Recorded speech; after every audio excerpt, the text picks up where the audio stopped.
До крајот на годинава цените може да се намалат, но само ако се зголеми понудата. Ова е ставот на дел од бизнис заедницата. Статистика вчера објави инфлација од 4% во септември во однос на истиот период лани. Од бизнисот предлага државата да направи проценка дали е време да се активираат стоковите резерви, за да може да порасне понудата и така да се делува на скапотијата.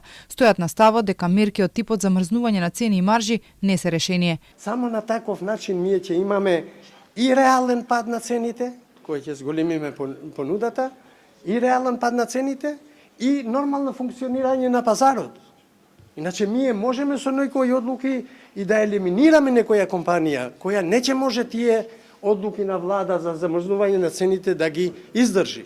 Прогнозите на Светска банка се дека земјава ќе има инфлација по 2% дури во 2027 година. Од банката очекуваат и растот на домашната економија 3 години да се движи околу 3%.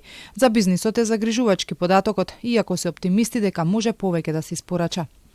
Кога доаѓа таа информација до бизнисмените е загрижувачка, мора да кажеме, но ние мора да тераме да работиме. Ние не смееме да застанеме.